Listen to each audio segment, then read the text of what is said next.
الرهبان الثلاثة الضاحكون. في مكان ما، في زمان ما، لا يعرفه أحد، ولا يسجل في كتب الجغرافيا أو دفاتر التاريخ، عاش 3 رهبان غرباء لم يكونوا كغيرهم من الرهبان، لا دروس يلقونها، ولا معابد يعبدون فيها، ولا كلمات يعظون بها. كانوا يحملون معهم شيئا واحدا فقط: الضحك. نعم، الضحك. هؤلاء الرهبان الثلاثة لم يفعلوا شيئا في حياتهم سوى الضحك.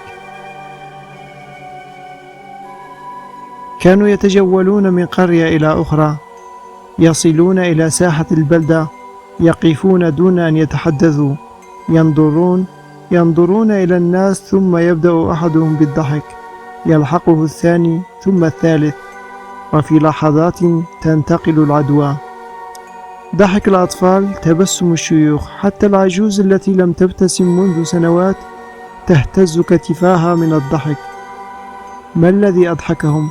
لا أحد يعلم، لكن شيئا غريبا يحدث: الناس ينسون الهموم، يتوقفون عن الشجار، يضعون أعمالهم جانبا ويضحكون. كانوا كالسحر، لا يتحدثون، لا يكتبون، لا يطلبون شيئا، وإذا حاولت الاقتراب منهم وسؤالهم من أنتم، يردون فقط هكذا. مرت سنوات، وعبر الرهبان الثلاثة قرى ومدن كثيرة، وكان كل من يراهم لا ينساهم أبدا، حتى أصبح الناس ينتظرون مجيئهم لعلهم يذوقون جرعة من ضحك حقيقي في هذا العالم المتعب. لكن في يوم ما، وفي قرية نائية بين الجبال، حدث ما لم يكن في الحسبان. استيقظ الناس صباحا فوجدوا أحد الرهبان الثلاثة قد مات. تجمهر الناس حول الراهبين المتبقين، ثم حدثت المعجزة الثانية. نعم، ضحك الراهبان المتبقيان، ضحكا بصوت عالي وكأنهما يحتفلان. قال أحد الناس بدهشة: صاحبكما مات، فكيف تضحكان؟ أجاب أحد الرهبان وهو يبتسم في دموع: لقد هزمنا. كان يتمنى دائما أن يكون أول من يموت ليرى كيف سيكون ردة فعلنا، وها هو قد فاز. لقد عاش ضاحكا، وكان لا يريد أن يذكر إلا بالضحك. رفضوا أن يلبسوه كفنا جديدا، وقالوا: لقد أوصانا أن لا نغير ملابسه.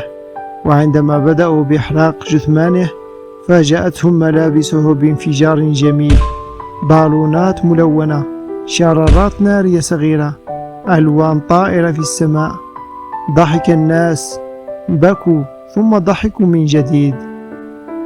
منذ ذلك اليوم لم يعد الناس ينظرون إلى الضحك كما كانوا من قبل. أصبح الضحك رمزا للقوة، للاستمرار، للحياة التي لا تنكسر أمام الحزن. الرهبان الآن 2، لكن الدرس الذي تركه الثالث لا ينسى. في هذا العالم حيث الضجيج لا ينتهي، ربما نحتاج جميعا إلى أن نصبح رهبانا، ليس بالدين بل بالضحك. فلربما الضحك هو أعظم فلسفة لم تكتب.